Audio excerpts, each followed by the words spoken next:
네, 안녕하세요. 한 주일 동안 잘 지내셨습니까? 오늘 이야기할 거는 좀 많은데, 우리가 지금 살고 있는 세상이 경제적으로는 기본적으로 어떤 체제죠?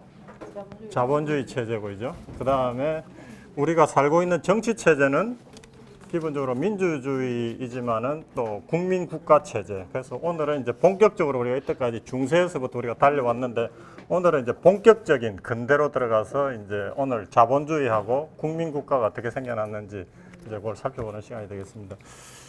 그저께 우리 젊은 청년들이 월드컵 결승까지 올라가서 잘 싸웠죠, 이제. 제가 볼 때는 기적이었습니다. 2002년 이대로 다시 한번 정말 꿈 같은 결승전 뭐 아깝게 준우승을 했지만은 국민국가 이야기할 때 그 국민국가가 가장 그 전형적으로 나타나는 스포츠가 축구입니다. 축구. 그래서 사람들이 그렇게 열광을 하거든요. 그러니까 요새는 이제 총칼로 국가 간의 싸움을 대신해서 하는 게 축구거든요. 축구. 축구가 보면은 감독의 어떤 전략 전술이 들어가가지고 한편의 그 전쟁과 같은 스포츠거든요. 그래서 축구 경기가 가장 그 국민국가를 가장 투영을 해가지고 나타나는 스포츠이기 때문에 그 전 국가적으로 국민들이 그렇게 흥분을 하고 그러는데 이 국민국가라고 하는 것, 우리가 국민국가라고 하는데 지금 살고 있는데 어떤 게 국민국가일까요? 우리가 중세부터 쭉 살펴보면은 그 저번 시간에 우리가 했던 미국 혁명과 프랑스 혁명을 하면서 이제 역사에 항상 밑에 깔려 있어서 주체적인 역할을 하지 못했던 일반 평민들이 이제 역사의 중심으로 올라오죠, 이죠. 그래서 근대 전까지의 국가라고 하는 것은 사실상 왕, 절대자 왕과 소수의 귀족 혹은 성직자들의 어떤 서로 간의 어떤 그 서로 협정 이런 것들에 의해서 대다수가 되는 평민들에게 군림하고 하는 어떤 그런 국가 체제였지 않습니까, 이죠. 그러면서 이제 지난주 우리가 했던 그런 정치 혁명들 이런 거 시민 혁명들을 겪으면서 이제 소위 저변에 있던 이제 평민들이 역사의 주체로 이제 올라오는 겁니다. 그래서 이제 국민국가라는 게 이제 오늘 우리가 하게 될 나폴레옹 전쟁을 통해서 이제 개념을 완전히 잡게 되는데 우리가 그냥 생각해 보면 우리가 지금 살고 있는 게 대한민국 국민국가잖아요. 어떤 정의를 우리가 내릴 수 있나요? 전 국민이 어떻게 보면은 평등한 상황에서 우리가 기본적으로 나라에 대한 주권을 우리가 행사를 하지 않습니까? 그죠? 기본적으로 대의정치라는 거, 우리가 선거나 투표를 통한 우리의 의사를 표명해갖고 거기에 의해서 우리의 대표로 선발된 사람이 국가를 운영을 하면서 국가의 의사결정을 하는 거잖아요. 그죠? 그 전에 국가라고 하는 것은 소수의 왕이나 귀족들이 자기네들의 뜻에 의해서 소위 대다수 국민이라는 개념도 없었고 평민들의 뜻하고는 상관없이 그 소수가 좌지우지했던 나라였잖아요. 이제는 이때부터 소위 어떤 하나의 이 영역, 그걸 제가 뭐라 그랬죠? 영토, 그죠? 영토라는 개념이 만들어지고 그 속에 사는 사람들이 동질성을 가진다 그랬죠. 동질성이라고 하면은 같은 언어일 수도 있고, 같은 역사적인 배경일 수도 있고, 같은 문화적인 배경일 수도 있고. 그래서 이제 우리가 국가의 3대 요소를 보통 우리가 뭐라 그러죠?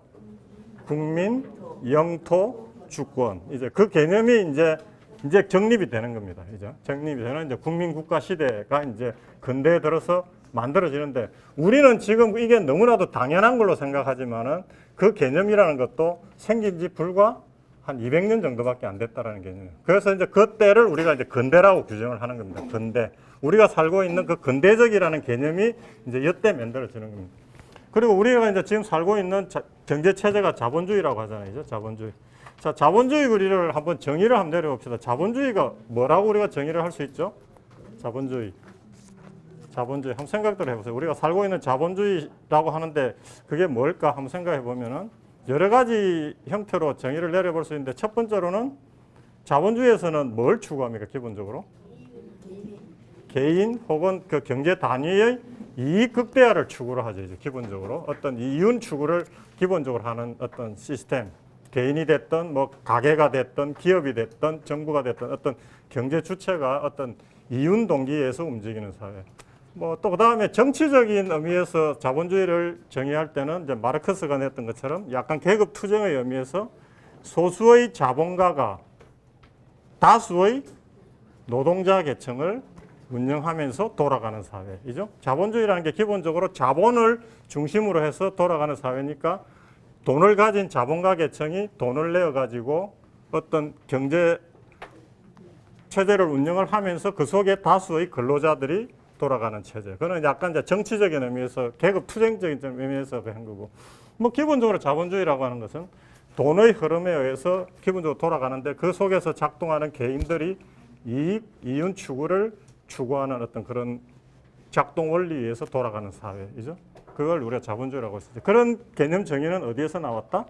1776년에 국부론 아담 스미스가 소위 개인들이 어떤 선의나 정의를 생각할 필요 없이 자기 자신의 이윤 극대화를 위해서 최선을 다하면 그게 모아져서 사회적으로 좋은 방향으로 간다라고 그게 이제 소위 보이지 않는 손의 영향. 그 보이지 않는 손의 영향이 뭐라고 그랬어요? 시장이죠. 그것에 의해서 소위 각 경제 주체들이 다른 어떤 대의나 명분 이런 거 생각할 필요 없이 자기 자신의 이익 극대화를 위해서 열심히 하다 보면은 보이지 않는 손의 작용에 의해서 사회 전체적으로 부가 정대되고 잘 돌아간다. 그게 이제 국부론에서 아담 스미스가 이야기했던 그 논리에 의해서 돌아가는 체제가 이제 자본주의라는 거죠.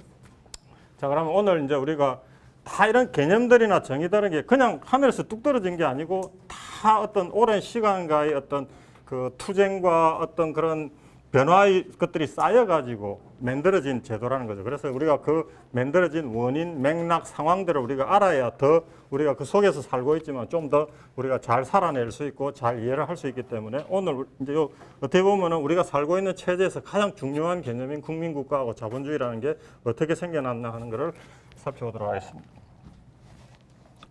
자, 그러면 이제 자본주의가 이제 생겨난 것은 이제 기본적으로 우리가 말하는 이 산업혁명이라고 하는 거에서 이제 생겨났는데 영어로 하면 산업혁명이 뭡니까? Industrial Revolution. Industrial Revolution. 제가 지난 시간에 했던 혁명이라고 하는 것은 어떤 것에 우리가 혁명이라고 이름을 붙일 수 있다고 그랬죠? 우리 삶의 방식을 완전히 통째로 바꿔버린 어떤 이벤트에 우리가 혁명이라고 이름을 붙일 수 있다고 그랬잖아요. 자, 그러면은 이 산업혁명이라는 건 우리의 삶의 방식을 통째로 바꿨습니까? 그죠? 바꿨죠, 그죠? 중세적 삶에서 근대적 삶으로 가면서 이 산업혁명이라는 게 우리의 삶의 방식을 완전히 바꿨잖아요, 그죠?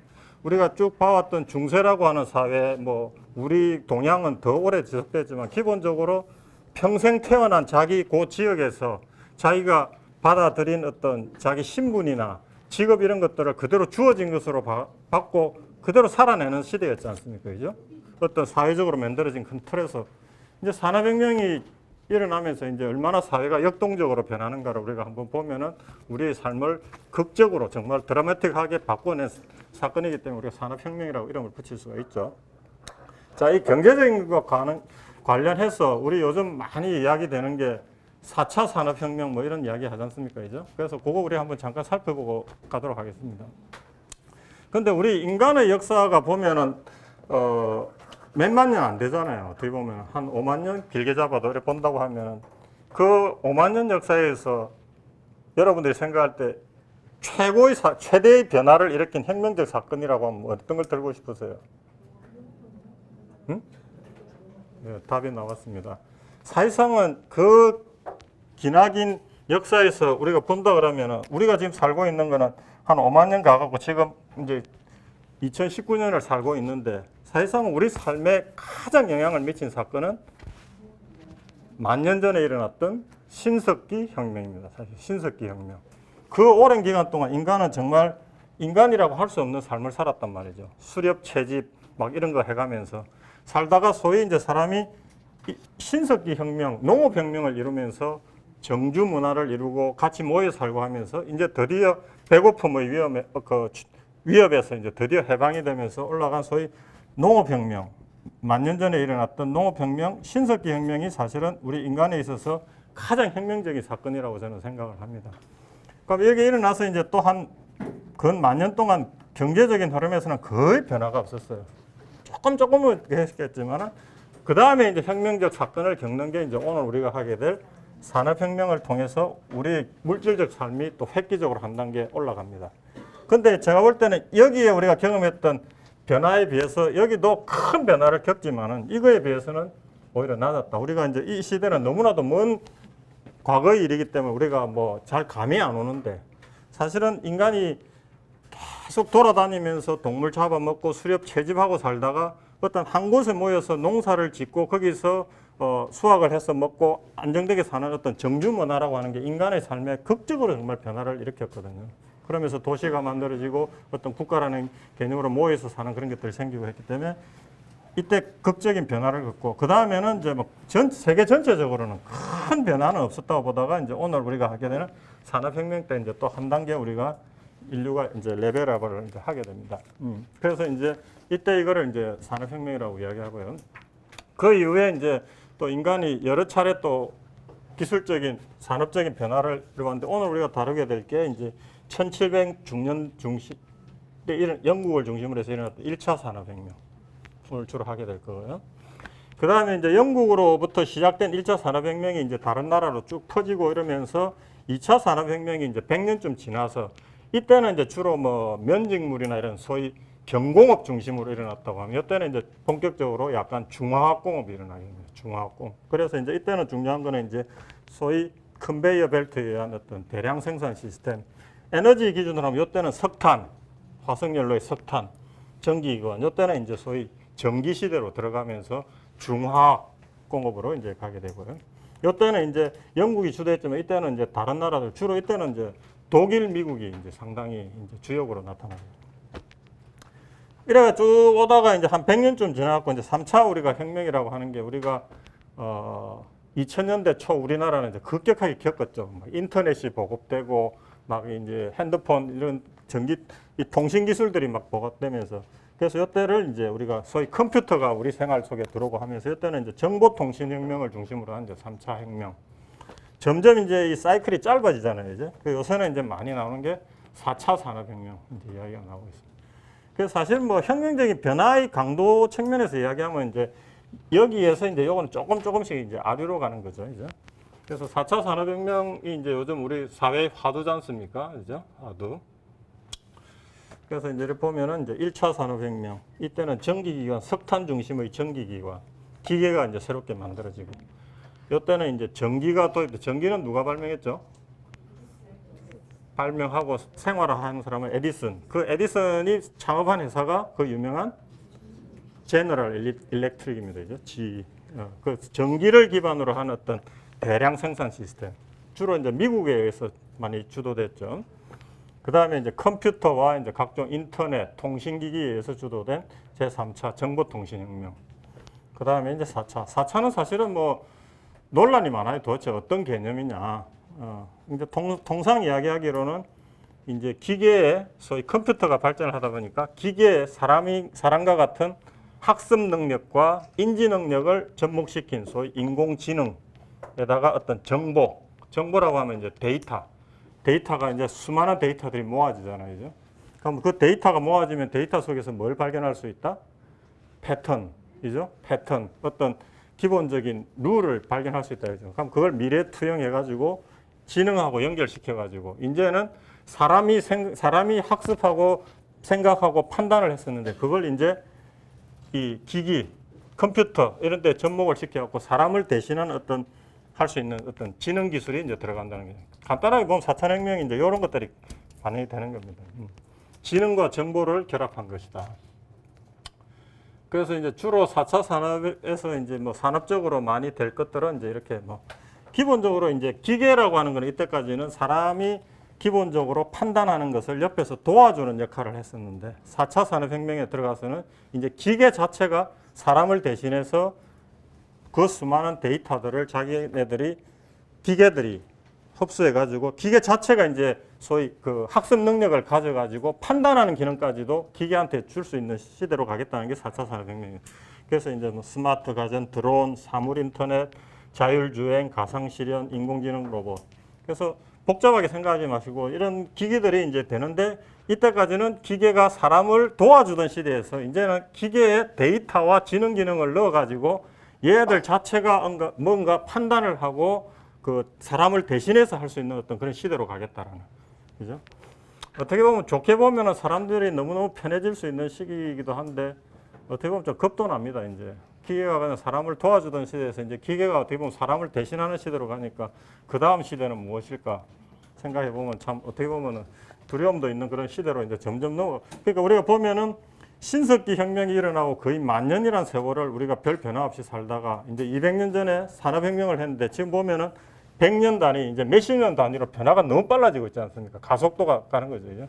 그래서 우리가 지금 살고 있는 시기는 너무 세상 변하는 속도가 너무 가속도로 엄청나게 변하는 시기에 살고 있으니까 정신이 하나도 없죠. 막 멀미가 날 지경 아닙니까? 그죠? 이럴 시대일수록 우리의 중심을 찾아야 됩니다. 왜 우리가 역사 공부를 하느냐? 이렇게 빨리 변하는 시대 속에서 내가 도대체 어떤 존재이고 앞으로 어떤 길을 갈 것인가를 찾기 위해서 우리가 역사 공부를 하는 겁니다. 이 역사 공부가 없는 상태에서 이렇게 빠르게 변하는 세상 속에 살다 보면은 정말 정신없고 멀미하다가 그냥 어떻게 살아야 될지도 모르겠어요. 그렇기 때문에 제가 볼 때는 이럴 시대일수록 더 역사 공부를 해야 됩니다. 이렇게 변화해온 상황 속에서 우리는 어떻게 살아갈 것인가. 이 강의를 강조하는 게 아니고요. 우리가 인문학을 공부하는 이유가 제가 볼 때는 뭐 역사뿐만이 아니고 지금 철학도 하고 이러는데 정말 세상이 빠르게 변하지 않습니까? 이런 정신없이 변하는 세상 속에서 나 자신 어떤 주체에 대한 어떤 그런 소위 저는 그걸 통상적으로 내공이라고 이야기하고 싶은데 정말 내공을 갖추지 않으면 그냥 세상 흘러가는 대로 자기 자신을 던져놓고 강물 흘러가대로 사는 것인데 단 한 번뿐인 인생을 그렇게 살고 싶지는 않잖아요. 그죠? 그래서 여러분들은 정말 제가 볼 때 높이 평가하는 게 이렇게 귀한 시간 내에서 역사 공부도 하시고 철학 공부도 하시고 하는 것들이 어떻게 보면 의미가 없다고 볼 수도 있을지 모르겠지만 우리가 살고 있는 세상이 너무 빠르게 변하고 있기 때문에 그 속에서 나라는 건 도대체 뭐냐? 그리고 앞으로 세상이 어떻게 변할 것이냐? 이런 것들을 하려면 그래서 이제 우리가 인문학이 더 중요한 겁니다. 인문학 공부가 없는 상태에서 우리 아들 세대들이나 젊은이들 계속 인터넷만 보고 댓글 달고 뭐 이런 것들이 저는 너무 안타까운 게 그럴수록 이런 인문학을 공부를 해서 어떤 내공이 있으면 아무리 세상이 변하더라도 정확한 어떤 판단을 할 수 있다는 거죠. 네? 그래서 우리가 시간을 내서 이렇게 공부하는 것이 저는 의미가 있다고 저는 생각을 합니다. 자, 그래서 우리가 이제 산업혁명을 한번 가보도록 합시다.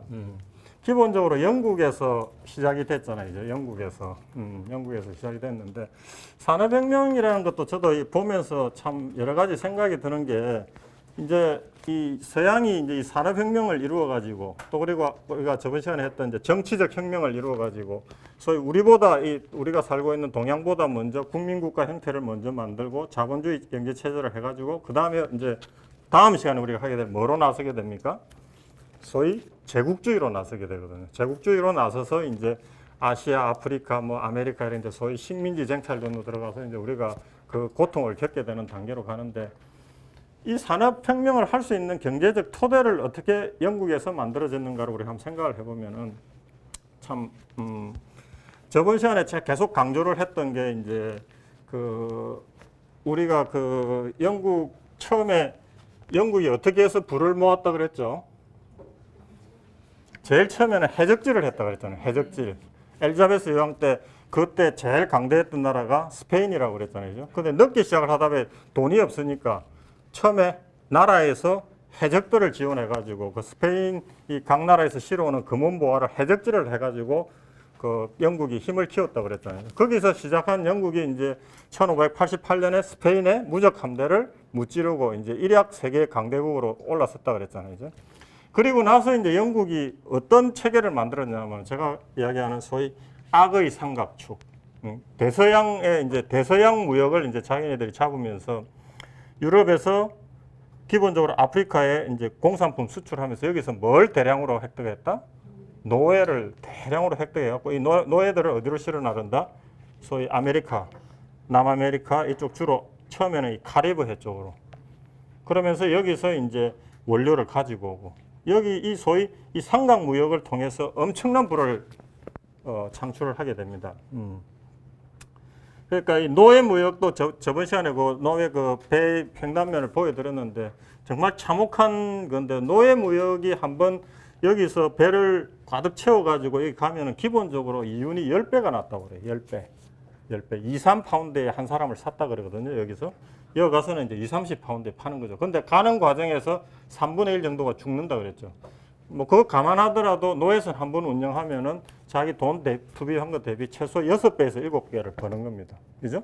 그러면 여기서 공산품 사가지고 가갖고 팔고 노예 가득 실어가지고 가서 그럼 여기서 이제 또 이제 팔고 그다음에 여기서 이제 실어 오는 게 이제 제일 처음에 제일 많이 실어 왔던 게 이제 설탕입니다. 그래서 이제 우리가 요 이야기를 해보면 재미도 있으면서 저는 이제 이 자본주의라고 하는 게 처음 시작이 된 게 여기서 시작이 됐다고 저는 생각을 해요.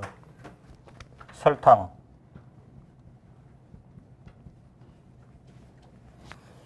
그러니까 유럽 사람들이 이제 좀 먹고 살게 되니까 이제 어떤 그 문화가 생기냐 하면은 이제 소위 차 마시는 거, 그다음에 커피 마시는 거. 그래서 이제 영국이나 그 뭐 유럽에 이제 대량으로 생기기 시작한 게 소위 커피 하우스거든요. 커피 하우스가 생기고 이제 우리가 요즘 뭐 그 스타벅스 이런 데 가서 주문 많이 하는 게 커피 마시는 분들은 밀크티, 뭐 얼그레이, 뭐 이런 차 종류들 많이 하잖아요. 그게 다 영국에서 온 거거든요. 그러니까 영국에서 이제 소위 차를 마시는 문화가 이제 생기는 거예요. 차를 마시는 문화가 이제 막 생기는 거죠. 그러다 보니까 이거 마실 때는 좀 쌉쌀하고 쓰고 이러니까 여기에 뭐가 들어갑니까? 이제 설탕을 넣게 되는 거죠. 설탕을 넣게 되다 보니까 이제 설탕 수요가 확 올라가는 거고. 그래서 이제 1600년대 정도에는 유럽 사람들이 1년에 그 설탕 소비량이 한 400g 정도 됐대요. 400g. 1600년도에는 400g이었는데 이게 이제 1800년도 정도 오면 1년에 한 7.5kg 정도로 이렇게 엄청나게 올라가는 거죠. 엄청나게. 그러니까 이제 설탕이 기본적으로 굉장히 귀하고 비싼 어떤 그 기호품이었다가 이제는 거의 생활 필수품으로 가는 거죠. 그러면서 이제 이때 이제 음료 문화가 이제 차가 생기고 당연히 그 다음에 홍차.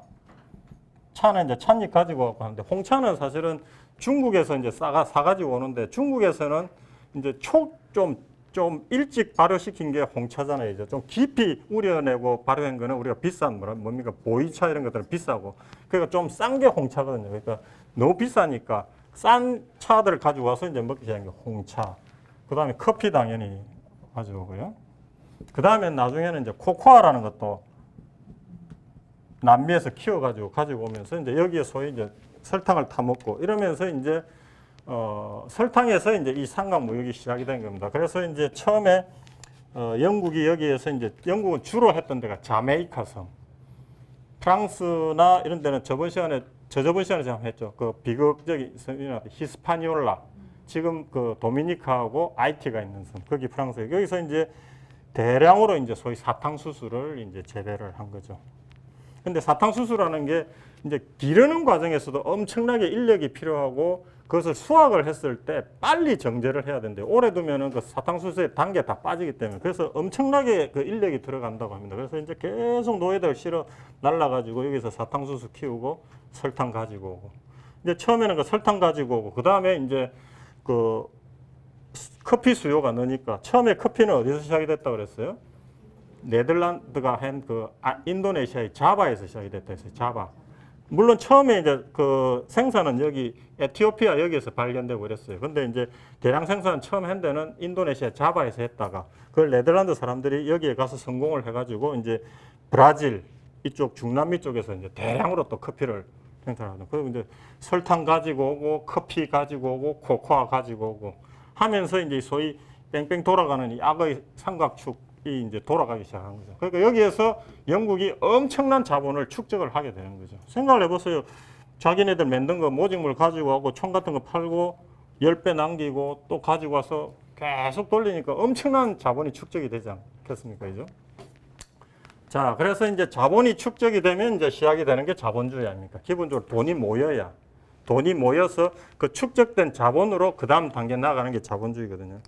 그래서 이제 여러분들도 그 맨날 월급제의 하면은 돈 많이 가질 수 없습니다.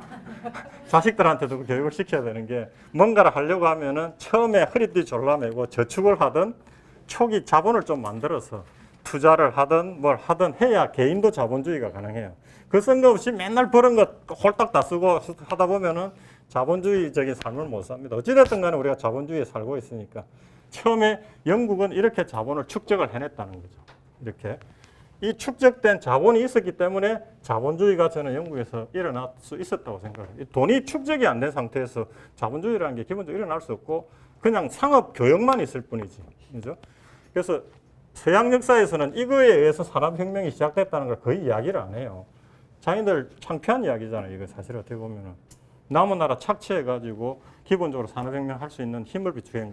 그래서 이제 서양사를 읽어보면 주로 르네상스에서 합리적인 어떤 정신에 의해서 뭐 이런 것들만 강조해요. 그거에 의해서 과학혁명이 일어났고 계몽주의가 일어났고 그것에 의해서 산업혁명이 일어났다. 그런데 제가 가만히 읽어보면 여기에서 시작이 된 것 같아요. 그래서 저번 주에 그 강의를 들으신 분이 그런 이야기를 하더라고요.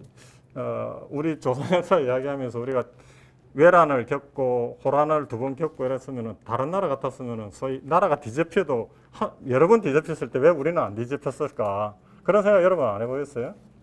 왜 안 뒤집혔을까요? 그분 그런 이야기 하더라고요.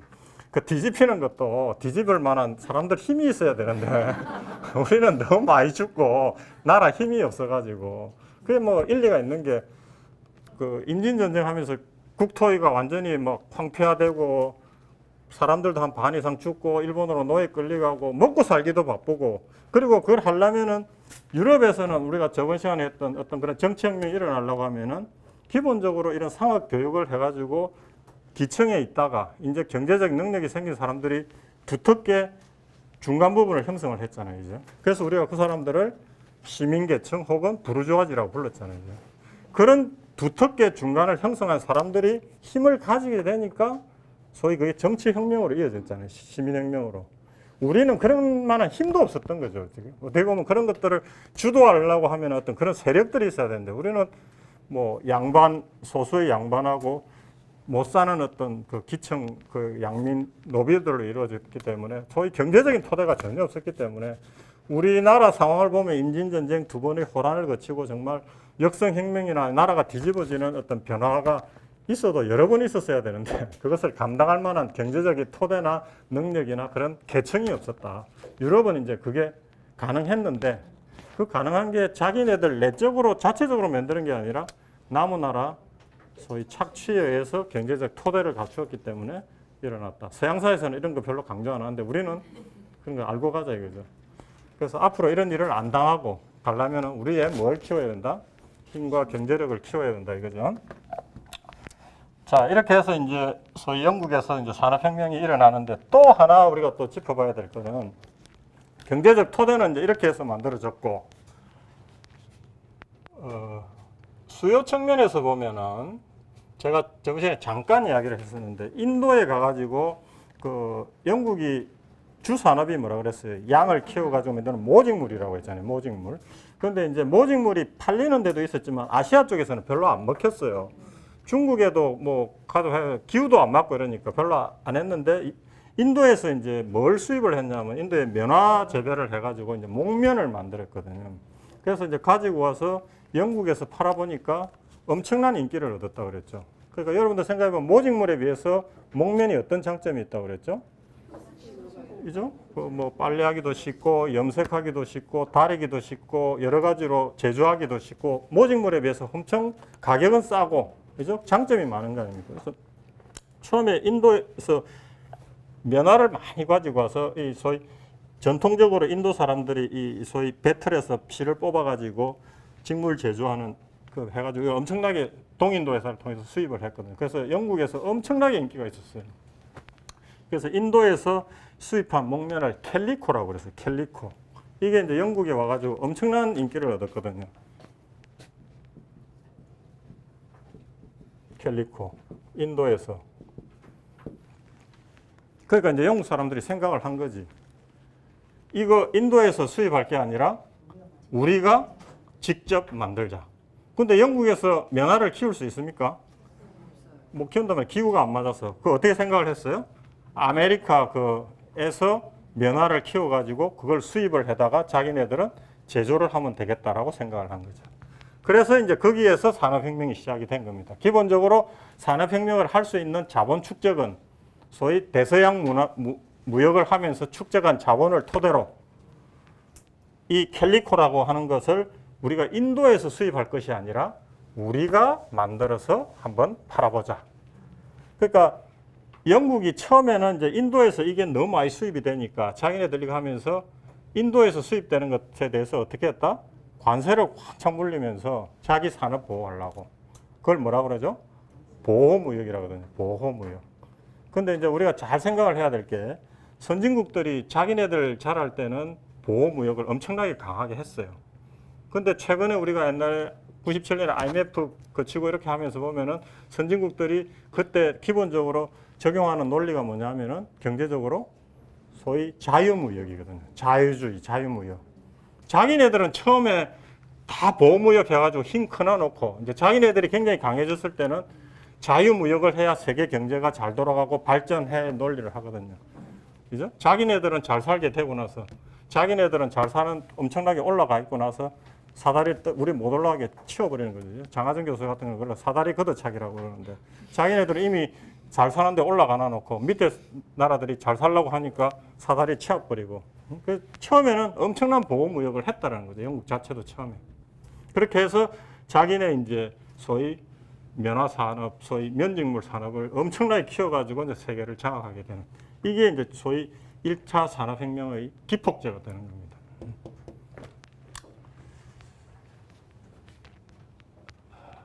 이런 것들은 근데 역사책에 잘 안, 저도 최근에 알았어요. 서양사 애들은 자기네들 이런 것들을 잘 안 알려요. 좋은 것만 이야기를 해가지고. 저는 이제 이 캘리포에서 산업혁명이 시작이 됐고, 저 착취에 의해서 만든 거 안지가 얼마 안 됐습니다, 사실. 우리가 배워온 역사책에는 그런 것들이 어디에도 안 써 있더라고요, 그냥. 사실의 나열로만 돼 있고. 자, 그래서, 영국에서 이제 산업혁명이 이제 이거에서 자본 축적이 일어나고 기본적으로 수요적인 측면에서는 그렇게 됐고요. 그러면 이제 영국에서 산업혁명이 왜 일어났느냐, 그죠? 그 다음에 이제 요거는 이제 그 산업혁명을 하려면 도시에 이제 뭐가 만들어집니까? 공장이 만들어지고 공장이 만들어지면은 공장이 뭐가 필요합니까? 일할 근로자가 필요하잖아요. 그죠? 그러면 사람이 인력이 공급이 돼야 되는데. 그때 이제 영국에서 일어났던 운동이 뭐냐면 인클로저 운동 많이 들어보셨죠? 인클로저 운동.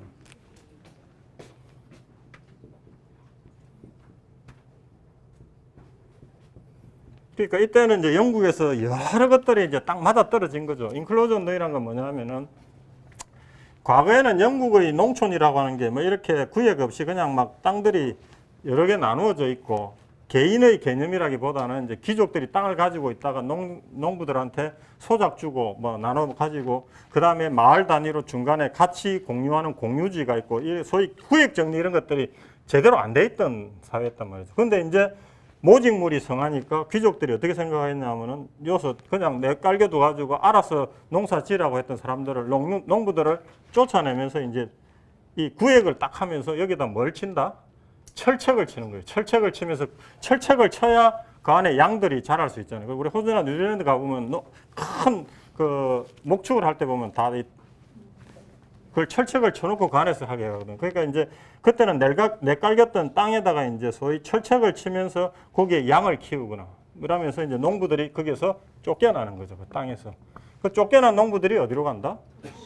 농촌에서 살 수 없으니까 이제 도시로 이제 가면서 도시에 있는 공장에 근로자로 이제 변하는 거죠. 그러니까 이제 대규모 공장이 만들어지면서 필요한 근로자들을 이제 농촌에서 공급을 하는 거죠. 그죠?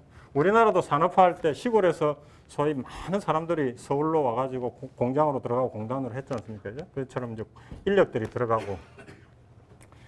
그러면서 이제 처음, 일어난 게 이제 기계에서 기계혁명, 기술혁명이 일어나게 됩니다. 처음에 이제 소위 여기 나왔는데 이제 면직물에서 소위 방적 단계하고 방직 단계로 나누지 않습니까? 그죠? 방적은 뭐냐면은 소위 면화실을 뭉치해서 실을 이렇게 뽑아내는 거죠. 소위 스핀이라고 해요. 스핀. 방직은 위브 이제 그 나온 실을 갖다가 날실, 올실을 해가지고 이제 직물을 짜는 거죠. 이제 처음에 이제 이 수요가 있다 보니까 이게 먼저 발전을 했어요. 이게. 그러니까 이제 직물 공업이 발전을 하니까 이제 뭐가 빨리 공급되기를 바라는 거예요. 실이 공급이 돼야 되는 거예요. 실이 이제 수요를 못 따라오니까. 그래서 이제 기계가 소위 이제 방적기가 이제 막 발전이 되기 시작하는 겁니다.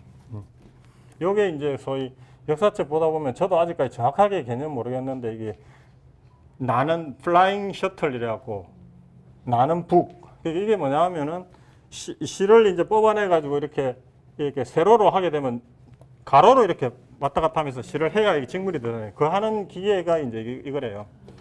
이렇게 되는데 이제 처음에 이제 실 뽑아내는 게 이제 방적기가 이제 만들어지는 거죠. 뭐 아크라이트, 뮬 방적기, 뭐 수력 방적기라면서 그러니까 실의 공급이 이제 확 늘어나면서 그 다음에 직물을 짜는 이제 이런 것들 지금은 이제 현대적인 이런 규모로 이제 이렇게 이런 기계들이 이제 막 발전이 되는 거죠. 아까도 이야기했다면 수입하던 캘리코를 대체해서 이제 면직물을 만들려고 하다 보니까 처음에 실이 부족했고 실을 그러니까 기계에 의해서 대량으로 생산하려고 하다 보니까 이런 방적기들이 만들어지고 그 다음에 이제 방직기 이렇게 되고 하면서 이게 이제 기계 혁명이 일어나는 거죠. 기술 혁명이 처음으로 일어나고 그 다음에 이제 이런 기계를 만들려고 하면은 뭐가 필요합니까? 기계를 만들려면 철이 필요하잖아요. 철. 그죠? 철.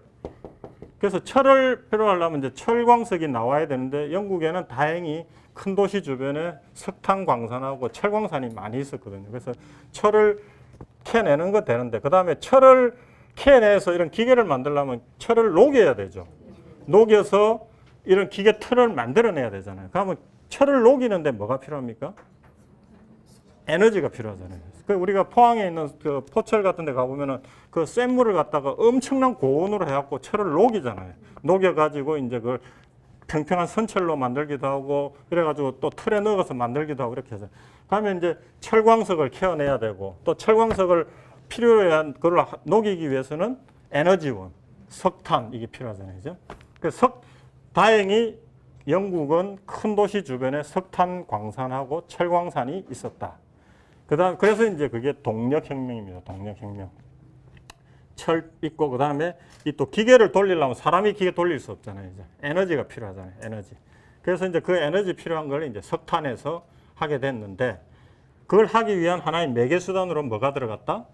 전기기관. 이제 전기기관. 전기기관도 처음에는 어떻게 이게 서로 이제 연쇄작용을 하게 되는 게 잘 한번 생각해 보십시오. 처음에 이제 수요가 필요한 게 면직물이다 보니까 이제 방적기가 시작이 됐고 방적기 그 다음에 방직기 같죠, 이죠? 그럼 이 기계를 만들려고 하다 보니까 철이 필요하고 철을 또 만들려고 하다 보니까 석탄이 필요하고, 그죠? 또 그 다음에 이 기계를 돌리려고 하다 보니까 에너지가 필요한데 석탄인데 바로 못하니까 이 중간에 소위 그 에너지를 만들어 가지고 그 에너지가 기계를 작동할 수 있는 걸로 만들어야 되는 게 이제 소위 전기기관으로 갔다는 거죠. 근데 이 전기기관은 처음에 어디서 발달이 됐냐면은 그 우리가 광산을 가보면 이제 석탄을 캐내면 점점 밑으로 내려가잖아요. 땅 밑으로. 땅 밑으로 내려가서 이렇게 석탄을 파내다 보면은 땅에서 뭐가 나옵니까? 지하수가 나오거든요. 그러니까 그 물을 퍼내야 계속해서 석탄을 캐낼 수가 있거든요. 그래서 이제 고민하다가 석탄을 파내 가는 과정에서 생겨나는 물을 어떻게 하면 퍼낼까 고민하다가 이제 와트라는 사람이 광산에서 물을 퍼내는 작동 원리로 전기기관을 쓰기 시작했거든요. 전기기관을.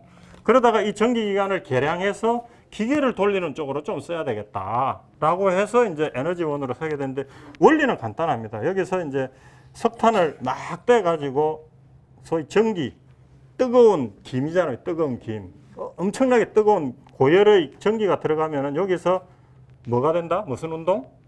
피스톤 운동. 왔다 갔다 하는 피스톤 운동이 되는데 그거에 여기 바퀴 굴림체하고 연결하면은 왔다 갔다 하다 보면 이게 이제 회전 운동으로 바꿀 수 있잖아요. 그죠? 열을 내 가지고 그 뜨거운 연기로 해 가지고 왔다 갔다 하는 피스톤 운동을 소위 회전 운동으로 바꾸게 되니까 이걸 이제 기계에 접목을 하기 시작하면서 소위 에너지 혁명이 일어나기 시작한 거죠. 에너지 혁명.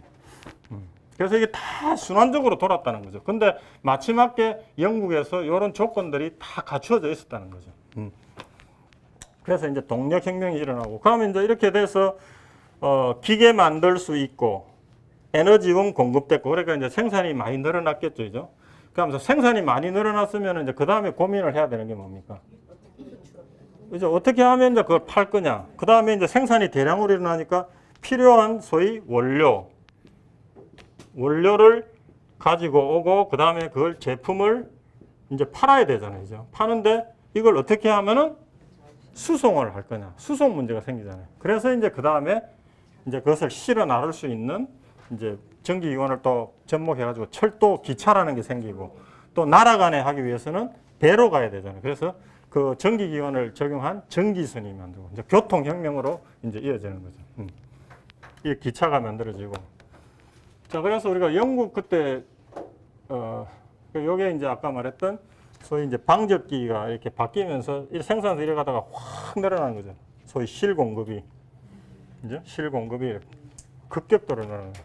이제 여기에 필요한 이제 원료되고 제품 팔기 위해서 이제 수송혁명이 일어나고 여기에 이제 아까 말했던 그 피스톤 운동을 회전 운동으로 바꾸는 전기기관이 만들어지고.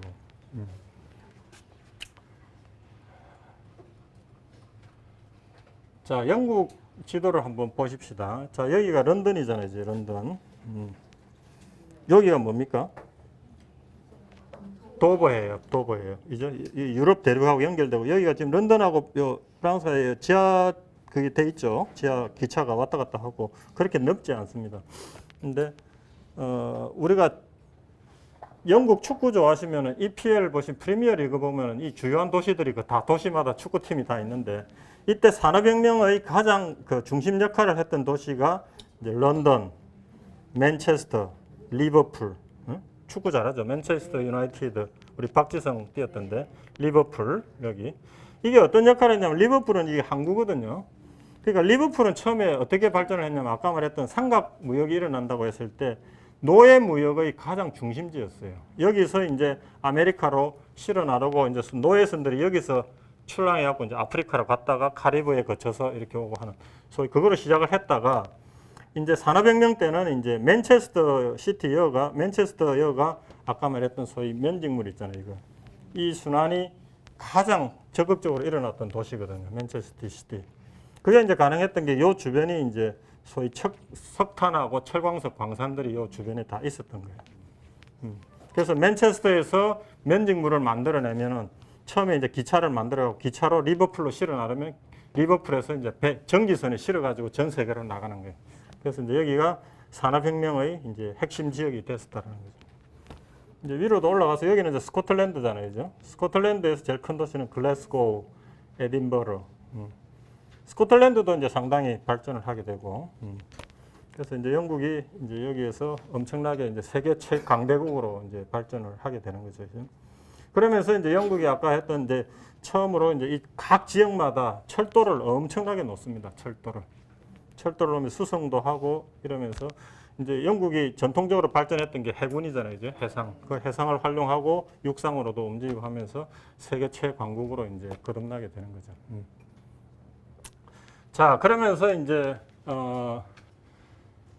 이렇게 도시가 변했습니다. 런던의 그 시절 사업인데 이제 뭐 지금은 런던 가면 너무나도 깨끗하고 아름다운 도시인데 그 옛날에는 이제 도시에 바로 이제 공장이 만들어지니까 도시에 이제 막 공장들이 생겨나면서 꿀뚝에서 막 엄청난 연기가 나오고 매하고 이제 소위 목가적인 어떤 그런 어떤 도회지에서 완전히 이제 산업 도시로 변모를 한 거죠.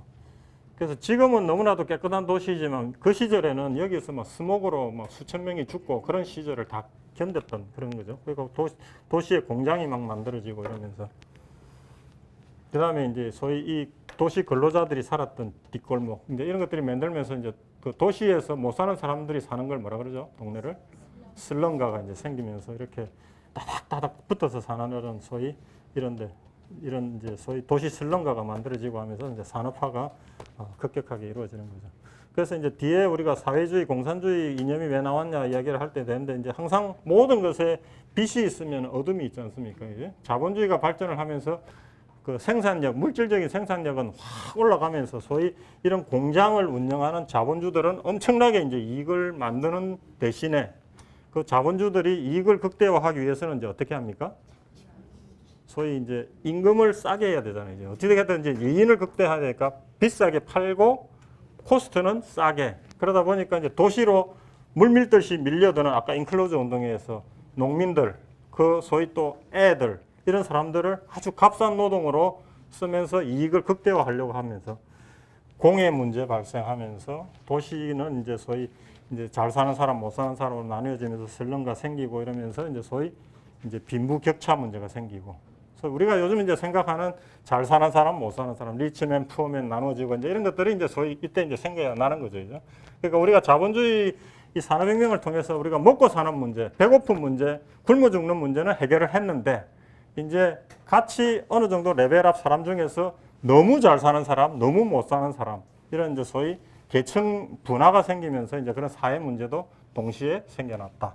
그죠? 모든 사회 현상에는 명과 암이 있습니다. 그죠? 다르게 된 거죠.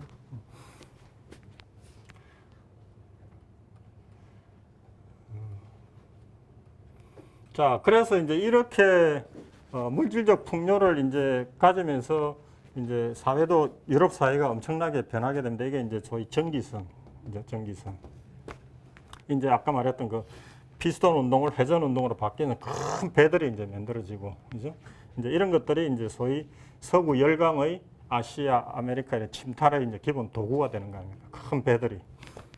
자, 이거는 뭐냐면 이제 이렇게 물질적인 토대에 의해서 잘 살게 되는 이제 영국이 엄청난 이제 호황을 누리고 이렇게 되겠죠, 그죠? 그래서 이게 이제 그런 것들을 이제 잘 살게 된 나라들이 우리가 만든 기술, 우리가 그 기술을 통해서 만든 제품들을 이제 서로 보여주고 이러면서 이제 또 시장을 만들고 이렇게 하기 위해서 처음으로 시작이 됐던 우리 요즘 말하는 엑스포 있잖아요. 엑스포. 제1회 엑스포입니다. 1851년 런던에서 이제 개최되었던. 그러니까 산업혁명을 이제 1700년대, 뭐 보통은 1760년 정도에서도 시작이 됐다라고 하는데 이게 1851년이니까 100년도 안 된 시기 만에 엄청난 이런 구조물을 만들. 이게 이제 그때 당시로 놀라운 어떤 기술이었는데 전체 이 빌딩을 갖다가 유리로만 만들었다 그러네요. 그래서 이거 이름이 크리스탈 팰리스. 그래서 수정궁, 뭐 유리궁 이렇게 부르는 여기에다가 이제 소위 세계 각국에서 참여해가지고 자기 나라, 자기 기업들에서 내세울 만한 물건들을 해가지고 전 세계 사람들이 와가지고 구경하고 하는 게 이제 엑스포 아닙니까? 우리 대전 엑스포 뭐 했던 것처럼. 이때 이제 처음 시작이 된 겁니다. 그만큼 이제 물질적 풍요를 이루었다는 거죠.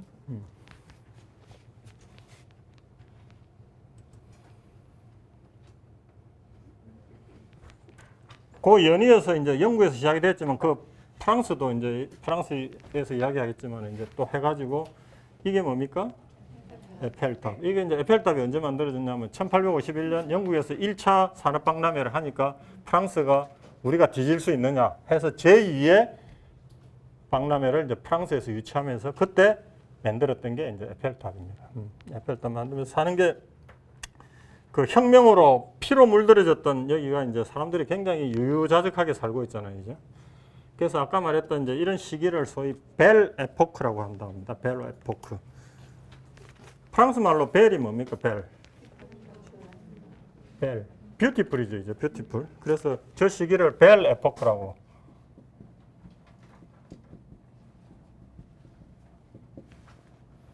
그러니까 이래 쓰겠죠. 벨. 그러니까 아름다운 시기, 아름다운 시절.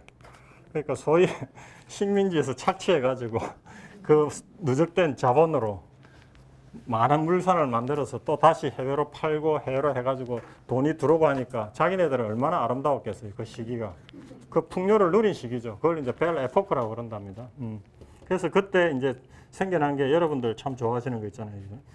가기 좋아하시는데. 이게 봉마르쉐 백화점, 세계 최초 백화점입니다. 봉마르쉐 백화점. 영국에서 제일 유명한 백화점이 헤롯 백화점. 이때 이제 소위 백화점이 생겨나면서 이제 물산이 막 생겨나고 쓸 수 있는 구매력을 가진 이제 소비 계층이 생겨나니까 그런 것들을 한 군데 모아가지고 보여주고 하고 하는 소위 백화점이라는 문화가 이제 처음으로 생겨났던 거죠. 봉마르쉐 백화점, 헤롯 백화점 이런 것들. 참 우리는 질곡의 시대를 이제 이때부터 시작하는데 얘들은 이제 막 해외에서 들어오는 돈 막 이런 거 해가지고 이제 정말 아름다운 시기 벨 에포크를 이제 향유하기 시작한 거죠. 그걸 누굴 탓하겠습니까? 그죠? 그 다음에 이제 영국에서 이제 이런 것들이 이루어진 거에 이제 제가 대서양 삼각 무역을 통한 자본 축적, 그 다음에 이제 인력이 도시로 모여들고, 그 다음에 이제 요거에서 좀 더 이야기하면 이제 소위 자본주의가 이제 발전하면서 소위 도시화라는 게 이제 본격적으로 이루어졌단 말이죠. 도시화. 사람들이, 우리 지금 이제 뭐 큰 게 발전한 나라들은 대부분 인구의 뭐 60, 70%가 도시에 모여 살잖아요. 이제. 사실은 도시로 사람들이 모여서 살기 시작한 게 불과 얼마 안 돼서 한 150년 정도의 현상. 우리나라는 뭐 한 50년 정도밖에 안 돼요. 도시로 이제 사람들이 모여 살기 시작한 거예요. 도시를 중심으로 이걸 또 가능하게 한 게 아까 제가 말했더니 교통혁명이 있었기 때문에 이게 가능했다는 거죠. 도시로 모여 살고 도시를 중심으로 해서 이제 모든 것이 돌아가는 어떤 그런 것이 됐다. 그 다음에 이제 우리가 좀 주목해봐야 될 게 제가 볼 때는 이게 상당히 중요하다고 생각을 합니다. 이제 영국에서 이렇게 또 갈 수 있었던 거는 소위 아까 말했던 중간에 그 두텁게 형성된 소위 중간 계층. 그죠? 그 사람들이 대부분 어떻게 해서 형성됐다고 그랬죠? 그 해외나 내부 교역을 통해서 부를 형성한 소위 중간 계층들, 중간 전문 계층, 그러니까 상인, 장인, 그 다음에 법률가, 뭐 이런 전문성을 가진 소위 그런 부를 획득한 어떤 중간 계층. 영국에서는 이제 헨리 8세가 그 종교 개혁을 할 때 그 교황으로부터 단절하면서 그 가톨릭의 재산을 다 몰수를 했거든요. 몰수를 하면서 이제 그런 것들을 누구한테 불화를 해줬냐 하면은 소위 중소지주층, 영국에서는 젠틀이라고 불려요. 젠틀이. 여기서 젠틀맨이 나왔거든요. 우리가 이 개념이 굉장히 중요한데 영국에서는 젠틀이라고 하고 중국에서는 제가 뭐라고 본다 그랬어요? 신사계층 혹은 향신계층이라고 그랬죠. 지방에 일정한 토지를 가지면서 경제적 토대를 갖춘 어떤 그런 계층들. 영국에서는 젠틀이라고 하는데 이 사람들이 사실은 영국의 정치혁명과 이 산업혁명의 주체로 드러나게 되거든요. 그래서 이제 그때 당시에는 이 젠틀이라고 하는 사람에 대한 이중적인 이제 갑자기 어떻게 보면 부자가 됐으니까 우리말로 하면 졸부이기도 하고 또 사람이 잘 살게 되니까 자기 권리의식이 생기다 보니까 정치적으로 나타나기도 했고 그렇게 해서 이제 이런 사람들이 이제 정치혁명을 이루고 또 사회 중심 계층이 되다 보니까 이때까지 귀족들 소수 특권 계층이 누려오던 그런 그 과거의 악습 이런 것들을 이제 제도하면서 합리적으로 법과 제도를 만들어냈다는 거죠. 이런 상업을 할 수 있는 이런 것들. 제가 이야기했잖아요. 그 네덜란드에서 처음 시작된 그 주식회사 제도, 은행 제도 이런 것들이 영국으로 넘어와 가지고 사실은 활짝 꼽힌 게 영국이거든요. 그래서 영국이 지금도 런던에 가면은 시티라고 하는데 금융이 뉴욕하고 맞먹게 금융이 발전해 있거든요. 그런 법과 제도가 이제 동시에 발전을 했다는 거죠. 그다음에 철석탄 교통이 됐고, 그다음에 이제 이 부분도 이제 우리가 간과했으면 안 되는 게 이제 영국이 기본적으로 이제 성공회라고 하지만은 종교 개혁해갖고 소위 이제 개신교로 개혁을 했잖아요. 그럼 이제 이쪽에서 제가 말했던 그 칼뱅주의에서 말했던 게 뭡니까? 내가 이제 열심히 일하고 근면, 성실 해가지고 번 돈은 죄가 아니다.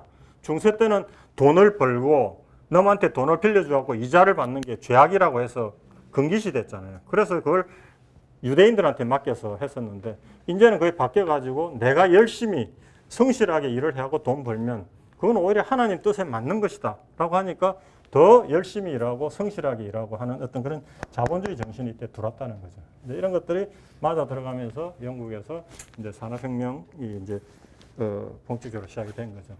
그다음에 이제 나폴레옹 잠깐만 하고 좀 쉬도록 하겠습니다. 이렇게 이제 영국의 이 시기는 그 1600년대 100년간의 정치혁명을 이루고 이제 1700년대에 들어와서 이제 소위 이런 발전을 이루어내는 시기거든요. 그 다음에 이제 우리가 이쪽으로 들어가게 되면 이제 프랑스는 저번 시간에 우리가 이야기했을 때 1789년에 프랑스 혁명이 시작이 돼서 했는데 여러 가지 우여곡절이 있다고 그랬죠, 이죠. 뭐 반대역을 해라다가 그 마지막에 공포 정치로 들어가면서 그때 주역이 누구라고 그랬습니까? 로베스피에르. 너무나도 지나치게 엄격하고 청결했던 사람이 그래서 너무나도 자기 뜻에 반하는 사람들을 많이 죽이고 했다 그랬잖아요. 그런데 이제 그래서 결국은 자기도 죽게 됩니다. 그걸 이제 테미르 도르 반동이라고 하는데 그러고 나서는 이제 프랑스가 엄청난 혼란으로 들어가게 돼요. 그래서 이제 너무 엄격하게 막 혁명을 밀다 보니까 사람들이 이제 피로감이 생기기 시작한 거지. 그래서 이제 반동이 일어나 가지고 다시 이제 뭐 총재들 5명을 뽑아가지고 집단 지도 체제로 가고 이러면서 나라가 굉장히 혼란해졌어요. 그때 해성과 같이 등장한 사람이 누구다? 나폴레옹. 예, 나폴레옹이 이제 등장을 한 겁니다. 사람들이 이제 생각을 해보면은 막 어떤 모순이 쌓이면은 그걸 개혁하고 싶어서 혁명적으로 뭔 변화가 일어납니다. 일어나는데 그 혁명의 과정이 또 너무 지나쳐가지고 이쪽 반대파를 막 제거하고 막 이런 공포정치를 가다 보면 사람들이 어떻게 된다? 거기에 이제 또 질리는 거예요. 피로감을 드는 거지. 그러다 보면은 사람들이 이제 기본적으로 사람들은 이 혼란한 걸 좋아합니까? 질서 잡힌 걸 좋아합니까? 질서 정연한 걸 또 찾고 싶거든. 너무 피를 많이 부르고 죽고 막 이러니까.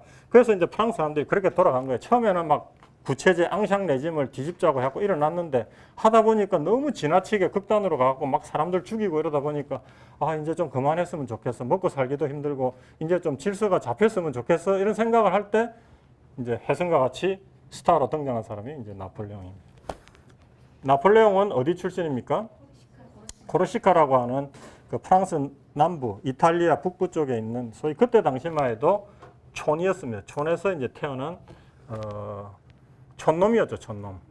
그러니까 어떻게 보면은 프랑스 사회에서 주류로 들어갈 수 없는데 이 사람이 사관학교를 들어가가지고 사관학교 42명 졸업생 중에 35등이었대요. 그러니까 그다지 뛰어난 사람도 아니었는데,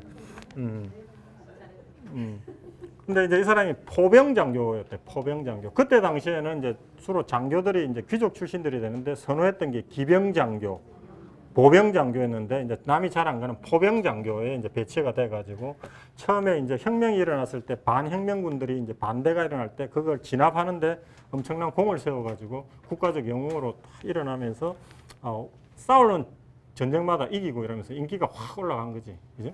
그래가지고 이제 이 사람이 이제 사민이 하는 소위 그 통령 정부의 한 명으로 들어가는데 결국에는 이제 쿠데타를 일으켜가지고 이제 자기가 1인자로 이제 등극을 하게 되죠. 그 이후 것들은 조금 쉬고 이야기하도록 하겠습니다.